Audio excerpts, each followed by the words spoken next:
work on them and do something about them. Once you've missed that sort of honeymoon period. So in answer to your question, the firing fast bit doesn't mean to say you shoot from the hip. It's a sort of one-liner statement. But that actually, if your intuition says, I've done all these things and it's not paying off, it's odds on that you need to have a discussion. Thank you. Check. Would everybody agree with that? Yes. Okay. A really good search friend of mine came up with that phrase. He said, Chris, he said, you know, just hiring, you know, bright or smart people is okay, but actually, if you hire a very bright person and they're a pain in the arse, they're a pain in the arse. I think we have some experience. It's getting older. Yeah. So hiring people is more than just about getting them technically right. Actually, it's about whether the person that we're working with can apply it and whether they can relate to other people in the team. And you know, there are some things in life, as we all know in this room, that you can't train. You can't train passion, you can't train caring, you can't train attitude, you can't train lots of stuff. So we've got to find this stuff out right at the beginning of the whole process. You can't train and develop some stuff. You can nurture it and you can develop it, but boy oh boy, give me people with all of those other things, because actually my experience is that you can really pull them forward and really demonstrate that and really show them what it's possible to do in your company. Okay. When we look at people that aren't performing to the way in which we thought, what typically explains it? What's people's experience in the room? What typically explains it? Mainly people don't know what the expectations are. Yeah. Or they think they're not paid enough.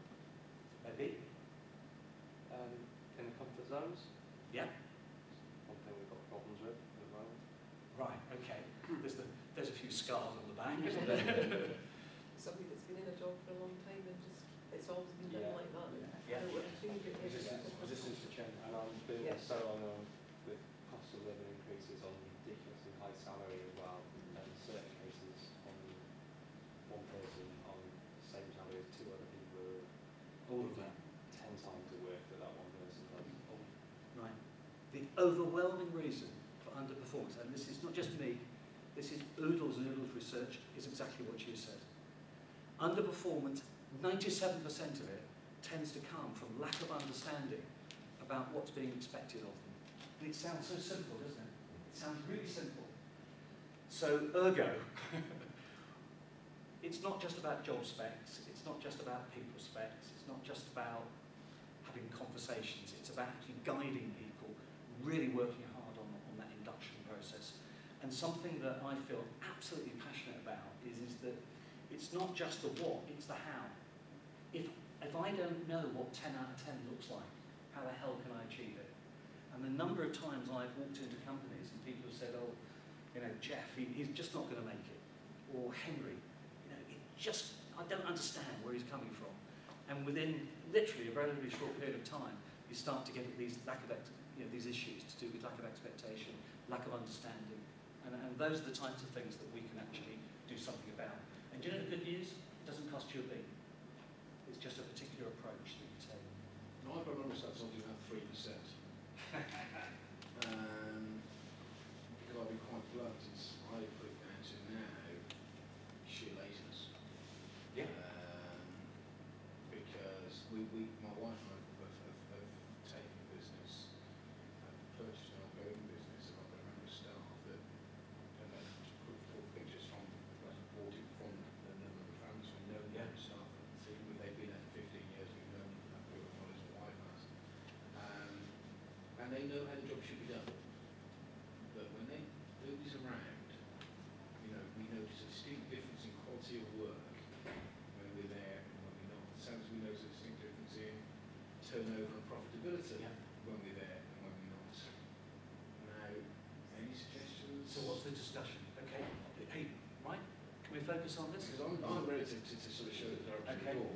Okay, so what's the discussion? Yeah, what's the discussion? How do I somebody sufficiently or point them back in the right direction without having to sort of, you know, I've started going down the formal reporting process and things like that. I don't really want to go down any further. When she's good, she's absolutely phenomenal and a really valuable member of staff. But when she's bad, she's really quite bluntly destructive. Okay. Fine. So why don't we role play it out? And can someone perform at 100% of the time? If someone's exceptional, to what percent of the time are they exceptional? And what value are they to you in the organisation?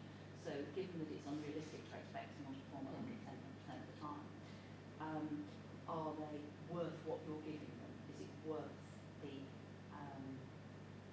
money you're investing in them? Are they so good at the times they're brilliant?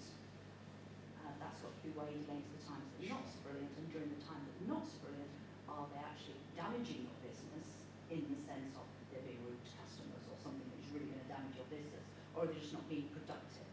So you've got to weigh up the level of production, and if they're actually not doing that, and you feel that it's an attitudinal issue, then perhaps you've got to grasp an apple. Can I just build on that? I mean, not to overfixate, because that would be wrong, but my take on that, three things about handling those types of situations. There must be lots of situational stuff that nobody in the room knows, only you know. One, I was always taught, never open something up unless you can build it back, unless you can actually get to an end point, number one. So I would think through what type of discussion you really want to have with this person.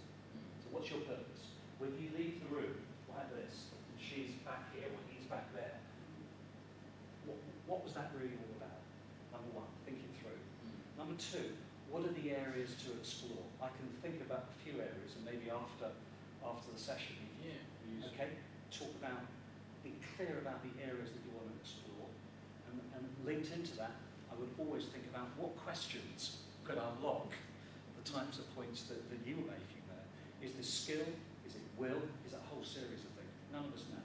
So we've got to solve the mystery. Yeah. But you only solve the mystery, BT had it right, it's good to talk, by actually having a discussion. And the third thing, you never leave the room without actually having some next steps and a clear line of action with that person. Yeah. But those three things. I mean, you know, we've all met scenarios like this, and as you were saying, there are some times when the talking is done and you make decisions.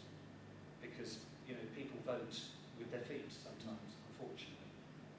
I'm a great believer that with proper discussion, if you use the right questions, you sit down and your motives are very clear as to what you want to achieve, you will crack this. You will come to a point, however it goes, whether the person stays or not.